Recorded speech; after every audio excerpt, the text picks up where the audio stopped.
right, welcome everybody. Thank you so much for taking time today to attend the Trends 2025 webinar today with AI Palette. And before we get started, I'd like to share some house rules.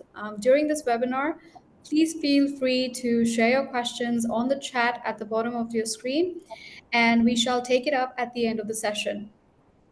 All right, so first off, to introduce myself, my name is Michelle King. I am the Growth Director at AI Palette. I have a decade of experience working with large and mid-sized enterprises and enabling them to better position themselves in the marketplace. I'd also like to introduce to you today Ashish Jha.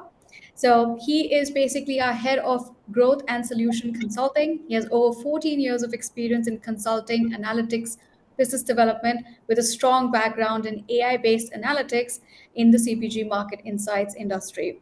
He previously held a senior role at Kantar in Asia Pacific, and at AI Palette, he leads global consulting and analytics initiatives. I'd also like to introduce you today to Neha, our Director of Consulting, with over a decade of experience in FMCG market. She's driven consumer insights and strategies for major brands like Diageo, Mondelez, and Pepsi. Today, she'll share key trends and challenges in the industry. All right, so today's webinar is all about food and beverage trends. So without further ado, let's get started on the what, why, and how for brands to capitalize and skyrocket their growths in this new year. With that, I hand it over to you, Ashish, to kickstart this webinar. Thank you, Michelle, and welcome everybody. So, what are we going to cover today? So, we're going to look at through the AI crystal ball, what could be big and trending for consumers in 2025 and beyond. There are 5 topics we'll touch base and a lot of micro trends within each. So, we look at hyper personalization, which is all about individual products and services to enhance consumer experiences, both in food and beverages as well as beauty. We'll also look at how companies today are leveraging cutting edge tech to enhance consumer experiences. Of course, the age old question around health, but how that's now moved away from just physical health, but encompassing physical, mental, and spiritual health, looking at a more holistic view on wellness. We'll also look at sensory symphony, which is about how companies today are experiencing or changing the way consumers experience new flavors and aromas and taste combinations. And finally, we'll touch upon the theme of eco-conscious consumption, which is all about better for me and better for the planet. With that, let us just jump straight into the presentation. To begin with, let me just spend a couple of minutes on the research methodology on how we've arrived at the insights today. So a lot of the data that you're going to see today is going to come from our proprietary database. So we collect data from a host of digital data assets ranging from social, search, e-retail and reviews, menus, blogs, and forums. So a lot of the analysis and insighting is from there. We have supplemented that with some insights from secondary sources, and we have given you a note of these secondary sources as and when we speak to them. A little more about the AI Palette platform. So we are built on a proprietary AI tech stack focused on the CPG ecosystem. We enable CPG brands to leverage AI and discover new growth opportunities. All of these data sources, together actually combine or give us a combined data point of 61 billion. So that's a massive, data pool that we analyze and harness to come up with consumer insights. We are, of course, spread across markets and categories. The detailed list of markets and categories are mentioned here. And then we also have our own proprietary language processing algorithms, and we cover, all of these insights, not just in, English, but also in 18 different markets that are spoken around the world. So with that, let me jump into the first trend that we look at today, which is around hyper-personalization. So hyper-personalization, it refers to the use of data-driven insights and advanced tech to offer highly personalized and individualized experiences, and as well as products and services to consumers. The idea is, how do we go beyond standard personalization, which is typically looking at demographic data or transactional data, but extending that to look at, additional data around consumers, which is moods, occasions, preferences, dietary restrictions, and maybe in some cases even biometric data. We look at 4 micro trends within hyper personalization. So we'll start off with looking at how dietary preferences are evolving today. of course, customization and the role tech is playing in customization. Allergy is a big theme and it continues to grow. So we look at allergen detection and avoidance. And lastly, we'll also touch upon nutrition, health tracking, and optimization, and how macronutrients and nutrient absorption is becoming a key consumer theme as we move into 2025. So let's look at some micro trends within dietary preferences. Let's start with halal. Halal, is a growing theme as we see across countries and categories. In the US, we see it is growing at 94% in bakery and 54% in ready to eat. And halal is actually moving away from just religious compliance. A lot of consumers today view halal as a mark of quality and ethical production as well. Other key elements include, strict ingredient standards, certified processing methods, and no alcohol approved products as well. The other interesting trend we see is on low calorie. The decline in low calorie food and beverage trends, it reflects a significant market and a consumer shift. So we see this trend either declining or being almost flat over the last few years, and we predict the same for the future as well.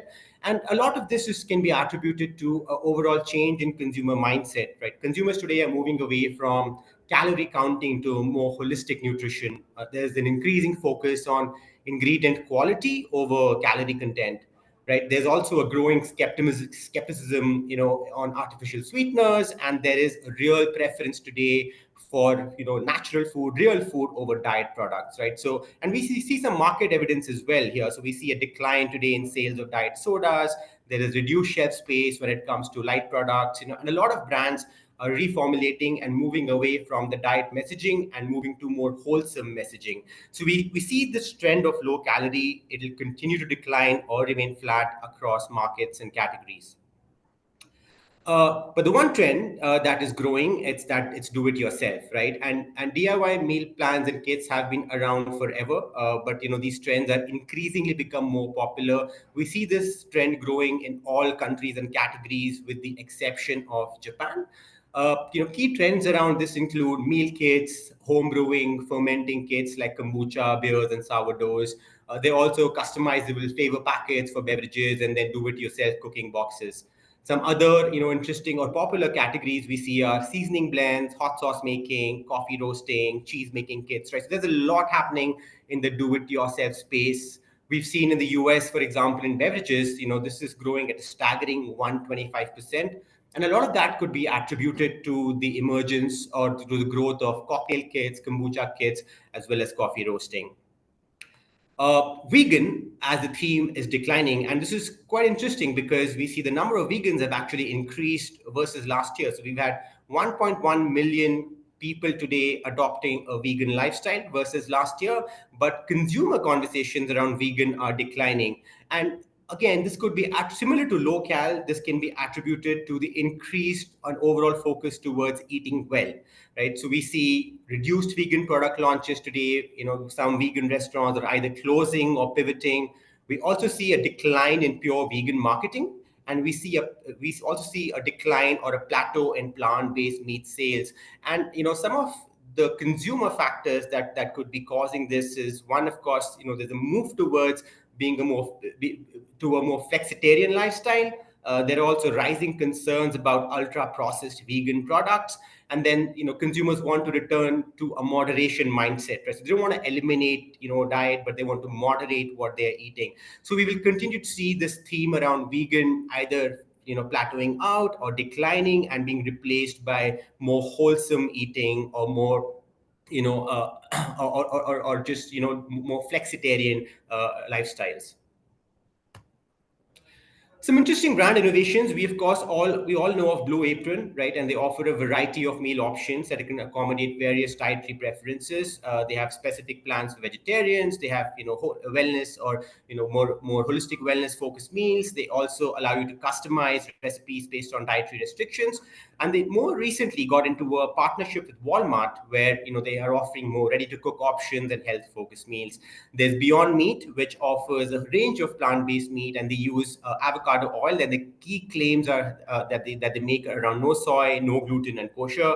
There is dairy free cheesy foods from Daya. So they make a whole different range of cheeses from mozzarella, cheddar, provolone, and the ingredient that they use is dairy oat cream. And we also saw Nestle last year launched a range of plant-based whitefish alternatives under the Garden Gourmet brand. They've launched nuggets, fingers, and for-breaded fish fillets as well. So a lot of brands, both new age brands and some established players, are kind of innovating around the space of just giving consumers more personalized dietary options. The other theme we look at today is customization, right? Customization as a theme is growing across markets and categories. We see the strongest growth observed in snacks, beverages, and confectionery. And then US, India, and Australia are markets where we're seeing consistent growth, for customization as well. Technology enables customization today through mobile ordering apps, through digital kiosks, through QR code menus, as well as through loyalty programs as well. We see a lot of brand innovation from Starbucks, from Coke with their freestyle vending machine, and as well as McDonald's, who are heavily investing in tech-based customization.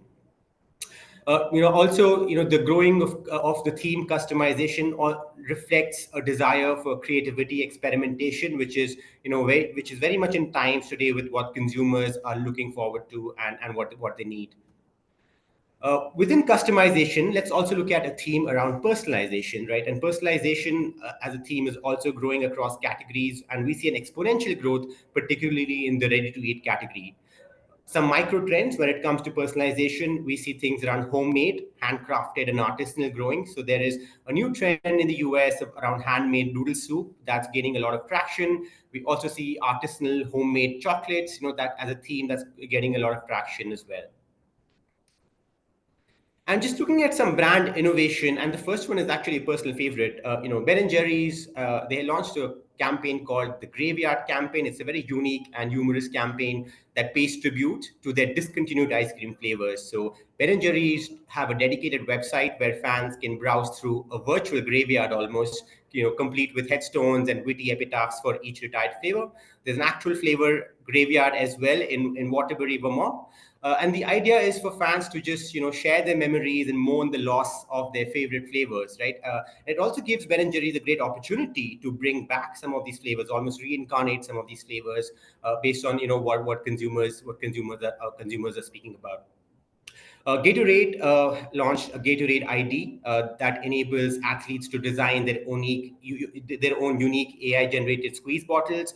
This was done in partnership with Adobe Firefly, and it also gives consumers a chance to express themselves by customizing bottle designs with personal colors, themes, and interests. And Nestle also offers personalization in its travel retail exclusive chocolate range by allowing travelers to add custom messages to product sleeves. So again, a lot of innovation being done by brands, on customization and personalization as key consumer themes. Let's shift the focus now to allergy, right? Allergy, as a chart, milk, eggs, fish, shellfish, tree nuts, peanuts, wheat, and soy continue to grow. Allergy as a concern is more prevalent in snacks and RTE as opposed to beverages. And there is also a lot of innovation being done. The example that we see here is from a brand called Sunfly. They are an Estonia-based producer, and they launched a new line of sunflower seed butters with the key claim that being that the product is free from all the 14 major allergens. So again, a very, very growing theme. And then let's just touch upon some micro trends within allergy as well, because we see some interesting insights here too. So if I do a double click into allergy, we see trends around gluten-free, nuts-free, and no lactose. They continue to grow and will grow in the future as well. However, interestingly, we see trends around soy-free has seen a decline in the last few years, right? And there could be multiple reasons for this. One, of course, alternatives to soy like almond and oat are often associated with being easier on the gut.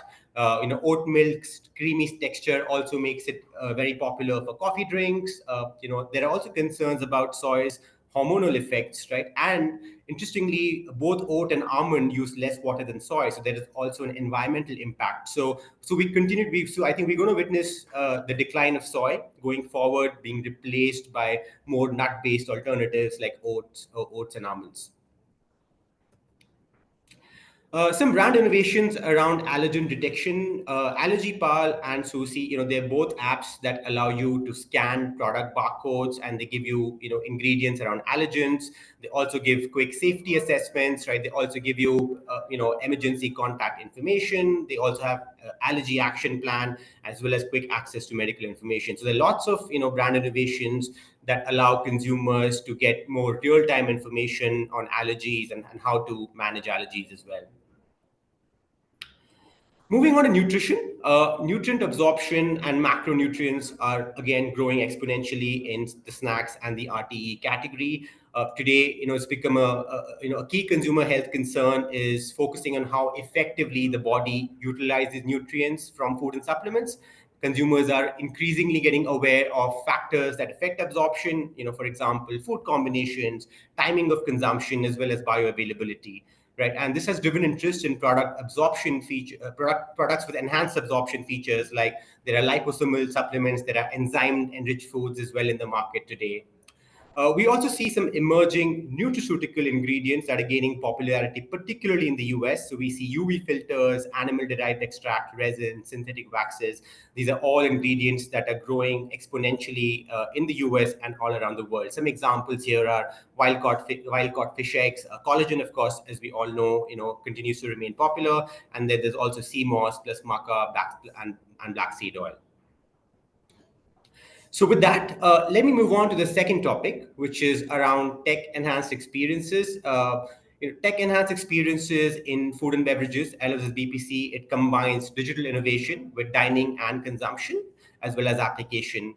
Right? Key trends here include, AR for menu visualization, interactive packaging, smart restaurant technologies with AI-powered recommendations, as well as digital ordering. We'll cover three topics within tech enhanced experiences. The first one is going to be a novelty, which is how consumers today are looking at new, innovative, and novel experiences.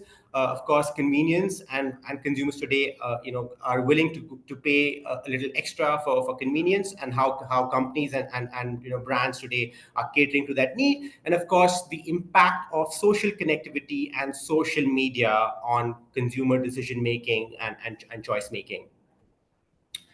So let's start off with novelty, right? So when I say novelty, it's all around new or novel experiences. We see this as a theme. It's growing rapidly across the world. Trends around novelty include sensory innovations like color-changing drinks, edible mists, and temperature-responsive packaging that transform as they consumed.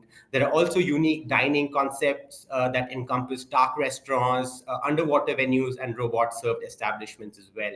Right? The China, US, Indonesia, and the UK are leading the shift towards novel and innovative products. On our data alone, we see in the last 2 years, just conversations around novel have increased from 1.5 billion data points to 8.4 billion data points. So that's a staggering 130% growth in the last 2 years.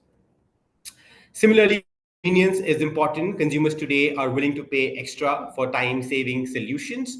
And in food and beverages, this is all about, being more accessible, easy to use solutions, as well as, from a trend standpoint, this includes grab and go formats, portion control packaging, ready-to-eat meals, as well as single-serve options. There are also heat and eat technologies, microwavable repackaging, resealable containers that enhance user experience. And then from a tech standpoint, there is mobile ordering, subscription services, and direct-to-consumer delivery that provide seamless access. So convenience as a trend, will continue to grow, and a lot of companies today are targeting this specific consumer need. And lastly, we look at social media. So social media, of course, significantly influences food and beverage choices through visual content, influencer recommendations, and viral food trends. Platforms like Instagram, TikTok, Pinterest are driving what we call food aesthetics, with photogenic dishes, colorful drinks, and very unique presentations.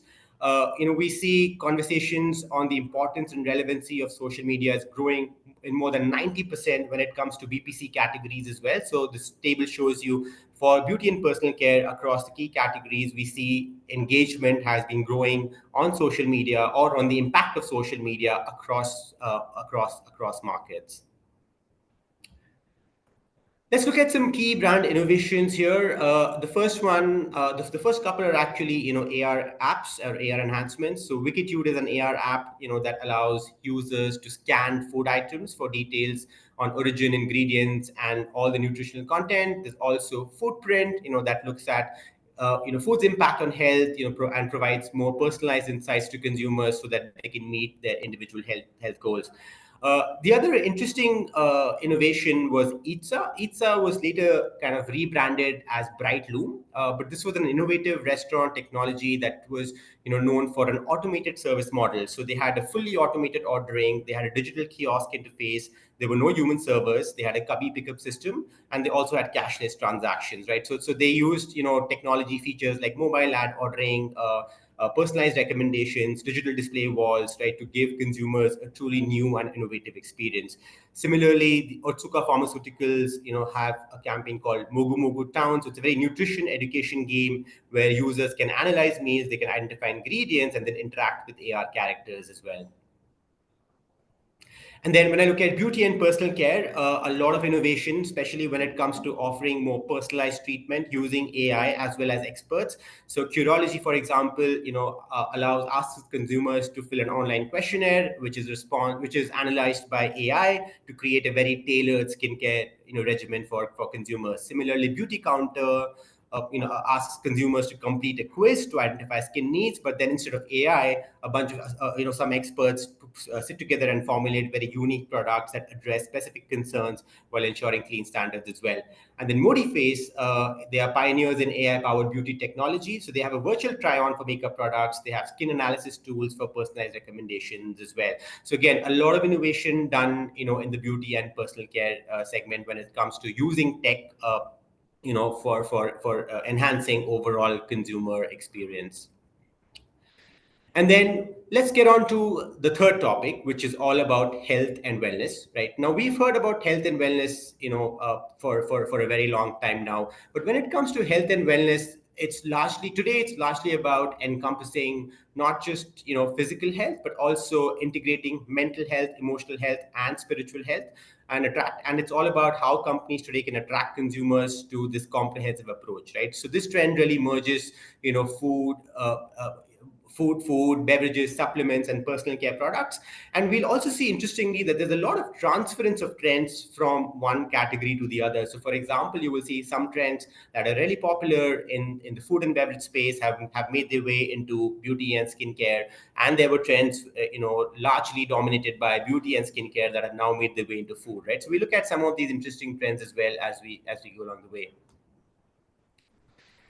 So, when it comes to beauty and personal care, key consumer themes are around, anti-pollution, reduced sun damage, and anti-wrinkle or anti-aging, right? So we see, for example, reduced sun damage or sunblock or sunburn recovery as a theme is growing at about 220% CAGR over the last 4 years. There's a lot of innovation in the space as well.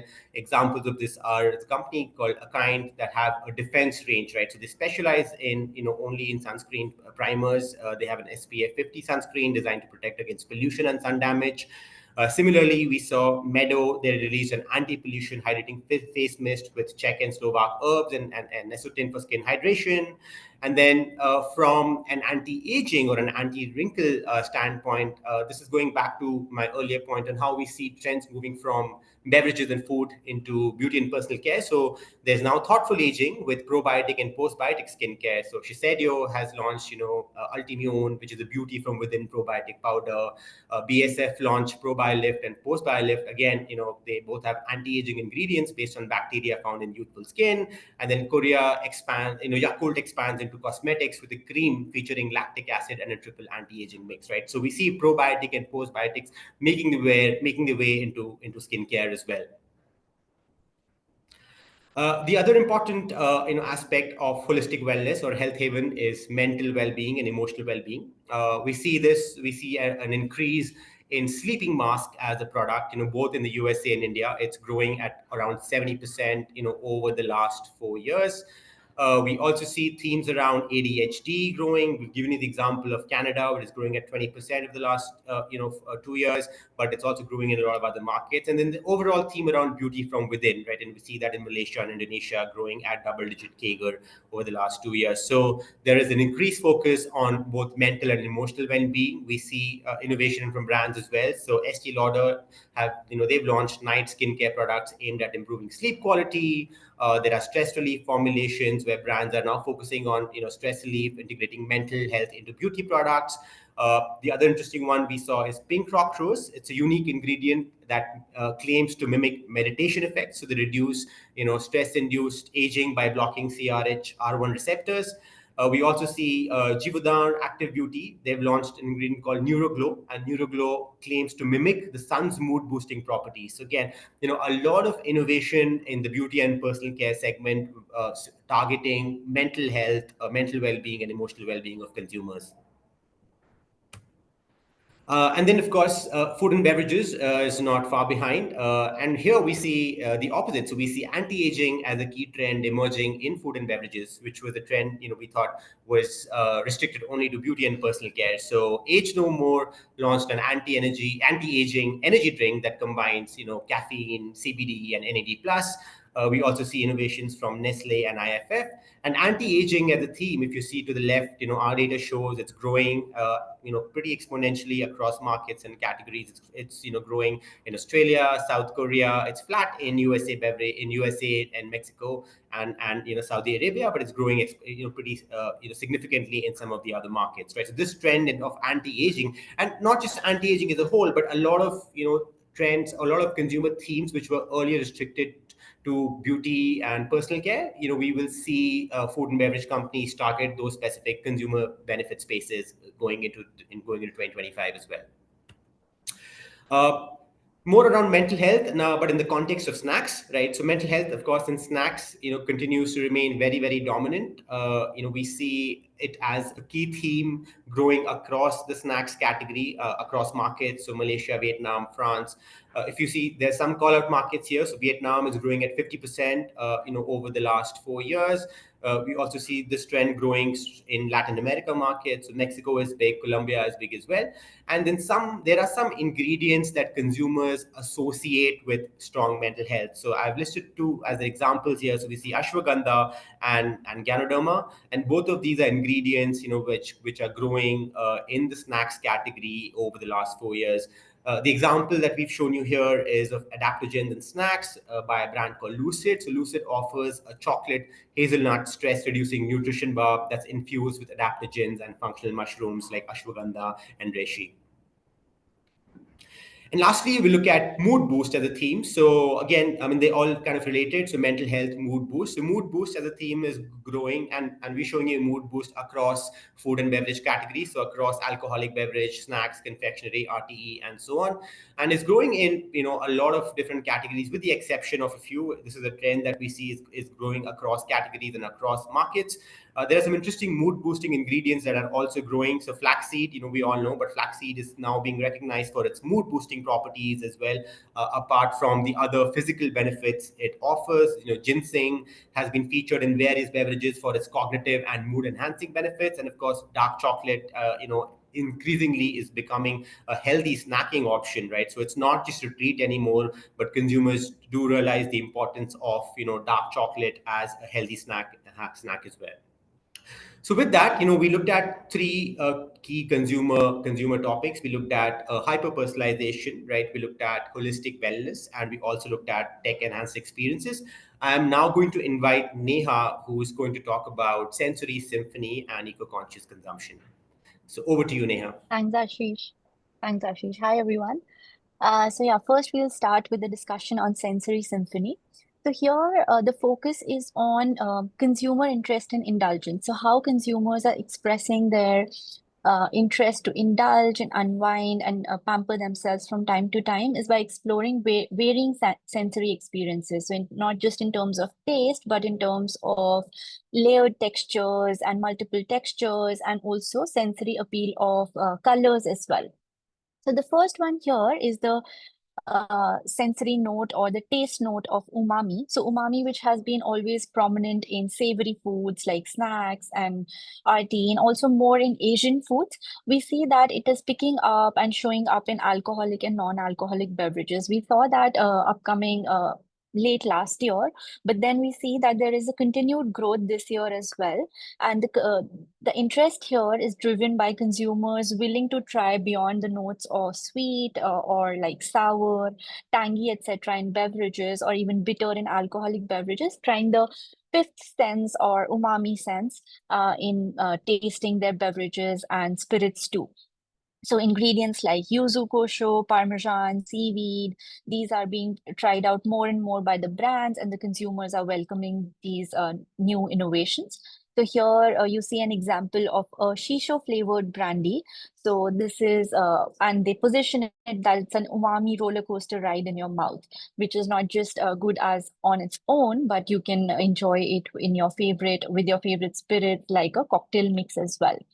Then the other one that you see here is from Japan, which is an energy drink, umami cola. So while we always enjoyed umami as a flavor in Japanese cuisine, now there is a cola also, which has these herbs which add to the umami taste, and then amino acids and non-caffeine ingredients, which boost your energy.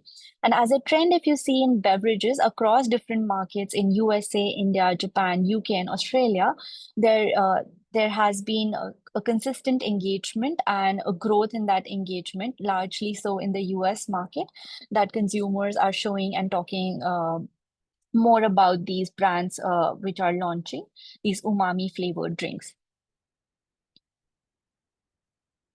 Then we move on to the sensory experiences of textures. So here we see that textures have always been tried out more in food service offerings where it is prepared ready for your consumption on the go, or for it is freshly prepared for you. But now we see that these silky textures like mousse, pudding, or ice cream like layered textures are being tried out more and more in retail offerings as well.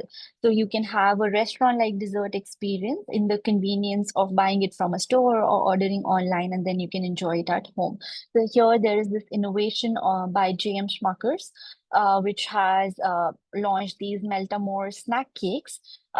These are nothing but just a convenient twist on popular lava cakes. So lava cakes have been quite popular in food service, but now you can enjoy it in a branded packaged product as well. And if we look at these various textures, like creamy, blended, smooth, rich, silky in bakery and desserts category, we see that there has been a tremendous growth in some of these three-digit growths as well in some of these textures across this category of bakery and desserts. Then the next one that we the next texture that we focus is on chewy champions.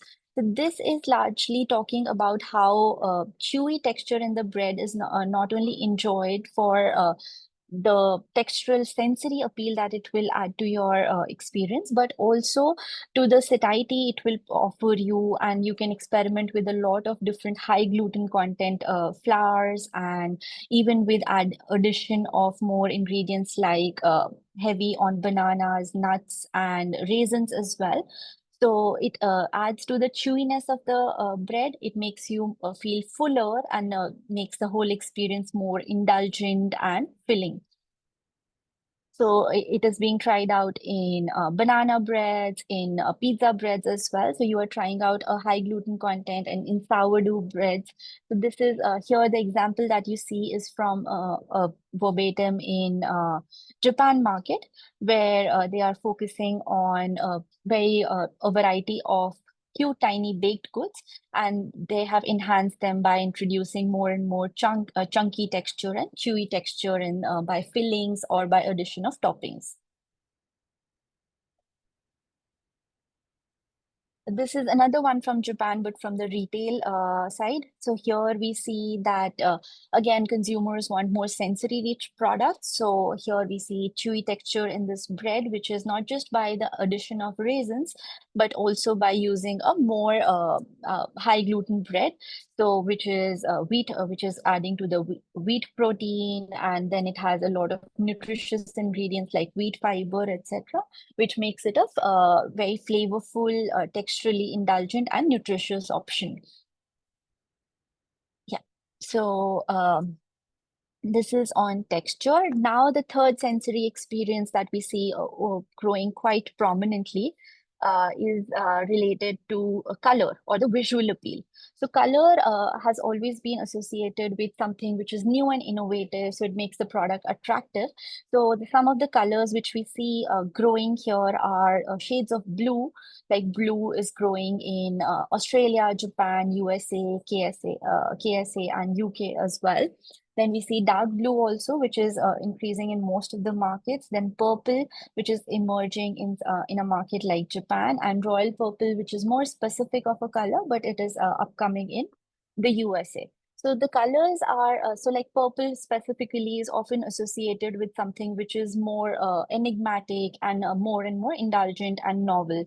So you see the example of this birch penders mix, which is not just like a convenient pancake mix or to make waffles, but it is blending purple yam to enhance the visual appeal of the product as well. It is using ube or purple yam to enhance the color of the product.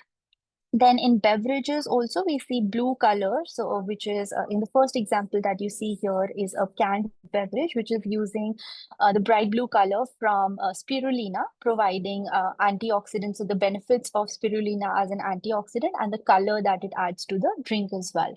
And lastly, we see another blue, but more from a calming perspective, which also uses blue spirulina, but lavender also for a more dreamy, calming blue hue. So blue, for example, we see is related to often more like energizing also, and then sometimes calming also when you are using ingredients like lavender. So this way products are being enhanced visually as well. And some of these, when you see those bright colors, they also have a certain health halo associated with them. So that was about enhancing indulgence and novelty of experience with various sensory experiments or sensory appeals. Then we see eco-conscious consumption as the last topic or trend here today. So here we see that sustainability has often been talked about in packaged food industry or CPG products as a whole. But here we see that consumers are increasingly talking about it. They are increasingly expressing their need, especially in developed markets like the US or the UK, where they express quite vocally that they want more eco-friendly products, not just in terms of packaging, but in terms of sourcing of these products as well. They want more ethically sourced ingredients in their products and more eco-friendly options as well. So here we see that what is the opportunity that lies in for beauty product innovators and also for food and beverage product innovators.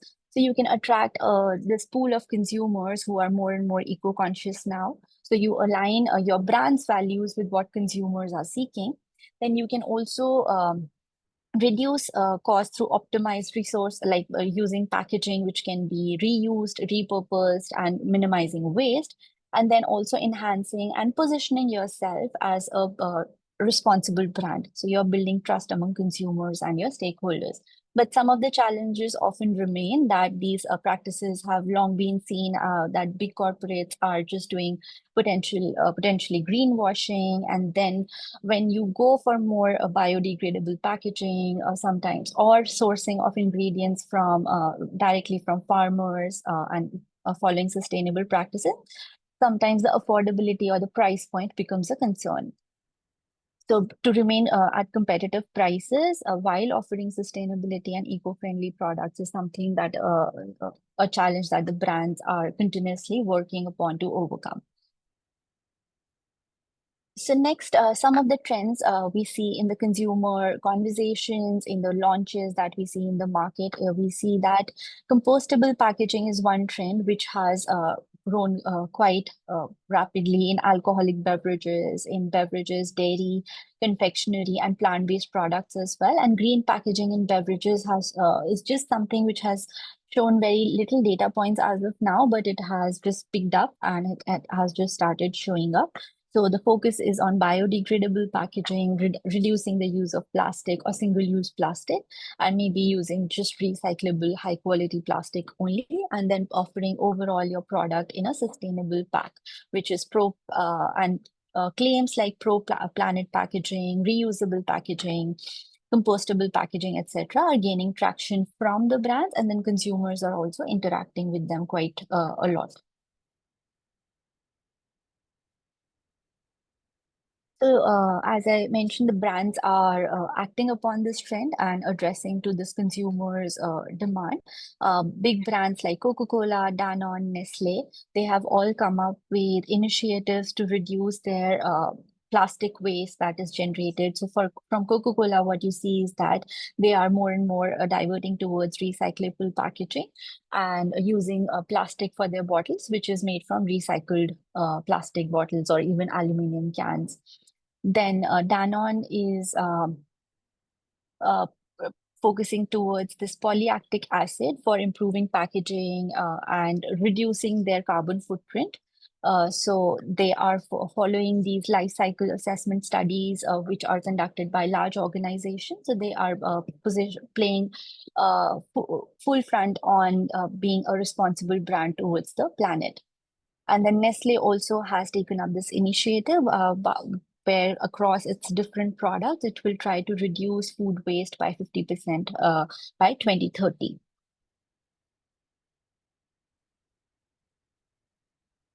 So some of the other sustainable innovation, how do we tap into this trend that consumers are expressing? So we see in a market like the US or a market like the UK where these trends are picking up more. So here you see in the USA, sustainability is a concern, or it's kind of a mature trend with high data points in a lot of different categories. So for example, in sauces and seasonings, you see it is growing by 4%, or in confectionery, it is showing a good growth of 7%. Then sustainable agriculture, which is about sourcing more ethically and sustainably, and then using ingredients or commodities also, which are sourced more sustainably and grown more sustainably, which follow the fair pay rules, etc. Those are of interest to consumers. And lastly, sustainable food, so reducing food waste and making use of the supply that is made to these big CPG companies.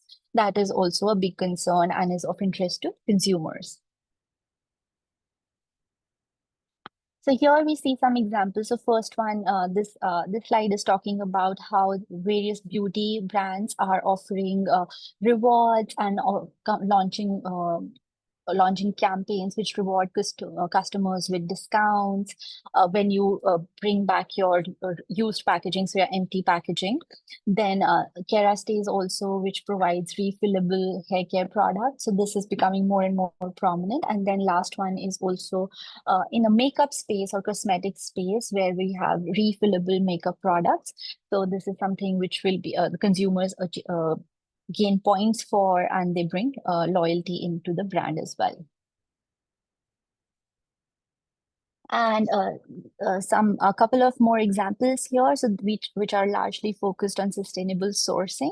So cocoa and coffee, which have the focus on the big brands like Starbucks. So they are a major purchaser and they're promoting and positioning themselves as a major purchaser of fair trade certified coffee. Then Ben & Jerry's, so sourcing their flavors like cocoa and vanilla from fair trade cooperators.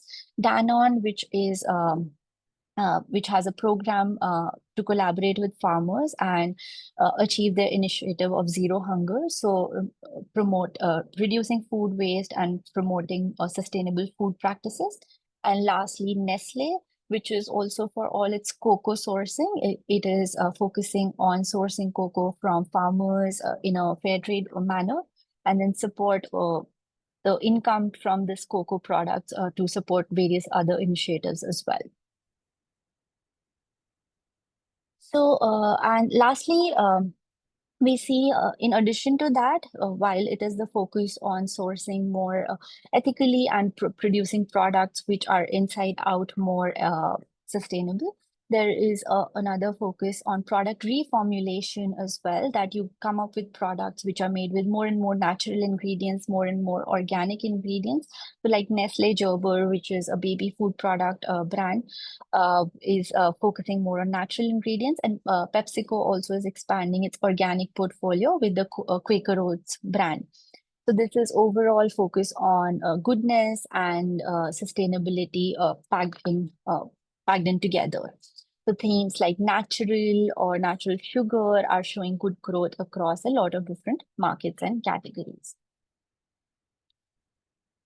So yeah, these are the two topics I wanted to cover. With that, I'll hand it over back to Ashish to summarize it all for us. You are on mute, Ashish.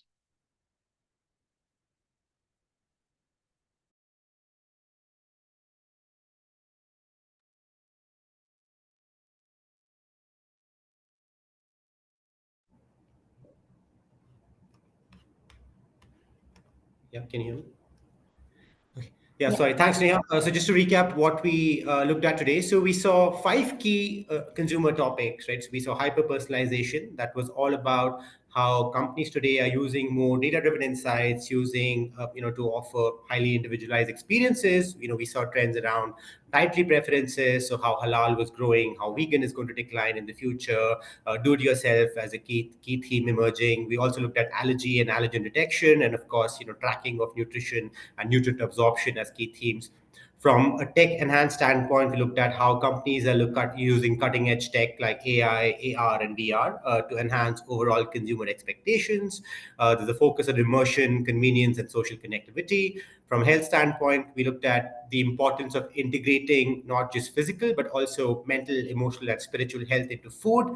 We saw how trends are moving from beauty and personal care into food and beverages and vice versa. So we saw probiotics and prebiotics as trends in skincare. We saw anti-aging drinks. So there's a lot of crossover that we expect to happen in the future as well. From a sensory symphony standpoint, we saw how diverse taste profiles, textures, and preparation methods, are influencing consumer choices in food and beverages, as well as in beauty and personal care. The importance of colors and on how increasingly some colors are being associated with certain benefit spaces, which could be either functional or emotional. And of course, the growing consumer need to be better for the environment and to consume products that are better for the environment. So, and this goes beyond just companies resorting to sustainable practices, but also sustainable sourcing, sustainable agriculture, product reformulation, right? So there's a lot of chatter on overall eco-conscious consumption as well. So these were the five trends we've covered. Of course, we looked at micro trends within each of those. We also looked at examples of how brands and products have innovated in the space. There are tons of more micro trends within each of these areas. We capture in our data and our product. But I hope this was insightful for everybody who joined. I'm just going to spend the next 2 or 3 minutes talking about AI Palette and what we do as well. So we have an AI-powered platform, and a lot of the insights you saw today and the data analysis you saw today is powered by our platform. So we help brands, CPG companies, and brands discover insights in real time. We have using our module Foresight Engine. We also, once you identify these insights, we also help you formulate the products of tomorrow or the concepts of using Concept Genie, and as well as screen some of these concepts, using Screen Winner. So we have a custom screen concept validation, platform called Screen Winner that allows you to screen concepts and identify winning concepts in the market. And of course, we also help brands help our customers grow brands in the evolving consumer landscape. So we allow you to track your brand equity on a near real-time basis looking at different measures of brand salience, brand advocacy, and brand affinity. And all of this is powered by a host of or a multitude of different data assets from the digital realm. So it ranges from search data, which is Google, YouTube search, Baidu, Naver, from social, which includes Instagram, TikTok, YouTube. We also look at e-commerce data, which is Amazon, Lazada, Shopee, Walmart, to name a few, and of course food services like Zomato, Swiggy, Uber Eats, and then we also look at blogs and forums as well. I mean, some of these data sources are just indicative. Our data sources are contextualized to a country and a category. So the holistic list of data assets that we use really differ from one market category to another. But this is what we do in just a nutshell. We are proud to have a lot of global brands across the world have faith in us. So we work with some of the leading food and beverage brands, as well as beauty and personal care brands, as well as ingredient companies across the world. With that, this is all we had to present today, and I thank you all for joining. We will leave the floor open for any questions. All right, so we have a bunch of questions coming in. Firstly, thank you so much, Ashish and Neha. And now with the questions, right? So the first one that we have is, how are you calculating the engagement? Ashish, I think you can take this up. Sure. So I'll just go back a couple of slides. We are looking at a host of different data sources, like I said. So we collect data from search and social, as well as e-commerce reviews. And we essentially look at the overall digital chatter for a specific trend. So let's take an example. If I was looking at mental wellness as the key consumer trend, I will look at data sources spread across Instagram, TikTok, Google search on mental wellness, and then we calculate the overall engagement. So based on the mentions of mental wellness as a keyword, but also associated keywords of mental wellness, we look at an overall engagement or overall mentions of that word. We also track how those mentions have changed over time, and then we also normalize that for it to be comparable across different sources and across different trends. So the overall engagement for a trend is a combination of information coming in from search, social, and e-commerce, as well as food services and blogs, and it's an indication of how big that trend is in terms of magnitude today. Perfect. All right. The next question that we have is, what are the different kind of trends that we capture? Neha, I think you'll be able to take this up. Yeah. So we have a five-length approach where we capture trends from the ingredient and flavor perspective. So which are in any category or subcategory that you're interested in, which are the various flavors and ingredients that are trending. Then the next one is themes, or which is around what are the consumer needs in terms of health, wellness, emotions, what are the consumers demanding or on a lookout for. Then attributes, so in terms of taste, texture, sensory attributes, various positionings that consumers would be keen on. Then the fourth lens is consumption context, so which covers occasions and locations which are trending, from festive to regular routine occasions. And lastly, product lens or culinary lens. And in case of BPC, it will be products, what type of product format, what type of end products are trending relevant to that category in that market. So these are the type of trends covered by us in each category that we covered. Perfect. All right. So now we've got someone named Anuj. We've got, what is your trends prediction methodology? Ashish, Neha, one of you want to take this up?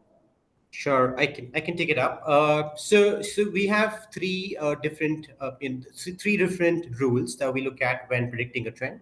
We look at the demand for a trend, and when I say demand, I look at all organic consumer chatter around a certain trend, which is consumers either searching for a trend. The trend again could be an ingredient or a certain benefit space. It could be a certain occasion. It could be a product attribute.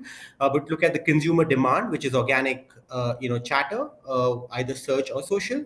We also look at a supply score for a trend, and when I say supply score, it is if there is a certain trend, let's say an ingredient, what is the availability from a retail standpoint? So how many products today, claim to have that ingredient, or if it's a theme, how many products today, claim to cater to that specific consumer need? And then the third thing we look at is predictability of a trend, which is how is that trend likely to grow in the future, right? And for predictions, we use a deep AR, which means when we are predicting a trend, we don't just predict that trend based on historical data, but we also look at how associated trends are going to move with it. So for example, if I'm predicting the trends for yogurt, I will also look at how gut health as a trend is going to grow in the future and the impact of that theme on yogurt. So using a combination of the demand score for a trend, the supply score for a trend, and the future predictability of the trend, we classify trends into four buckets, which is they could be emerging, they could be mature, they could be dormant trends, or they could be declining. Right. So that's how we predict trends on the platform. All right. Thank you, Ashish, for that. All right. So we've just got 3 minutes on the clock. So I'm going to take this as the last question here. This should be for you. Are there certain colors that are more strongly associated? So I believe we did talk about colors, but this is strongly associated to demand spaces, right? Yeah. Yeah. So yeah, what we have observed so far is that there are various value propositions that come out more prominently for various colors. So for example, green or shades of green are associated with two things, energy and health as well. So like a green beverage or like a green soda will often be associated with energizing or health boosting. Then colors like purple, as I mentioned during the presentation, purple has a more enigmatic appeal, and it is seen as something more when you are more at a mood for more playful and experimentation mood the consumer is in. So purple plays in there. And then shades of blue are often associated with calming and sometimes with sleep inducing sort of or sleep improving sort of products as well. So these are some, and there are other also that we observe. So like red in snacks is often associated with not only energy but more upbeat notes as well, or upbeat occasions. So yeah, otherwise we cover a whole range of colors and whole range of shades, and then we can see in detail which particular value propositions they cater to more in terms of consumer mindset. Correct. All right, I think that should be it. So we've just 1 minute on the clock. So thank you everyone for sharing their queries. I know we've got a bunch load of more coming in, and we'll be glad to connect with you one-on-one to address them as well. So feel free to reach out to us, book some time with us, and we'll be glad to connect. And we'll address those queries there as well, right? So as promised, all participants today will receive a trial access for Concept Genie Pro. You'll be able to log in. You should get your login details within the next 48 hours. All right, then. Thank you so much, everybody, for your time today and participation. I wish you a good day ahead. Thank you. Bye. Thank you. Bye.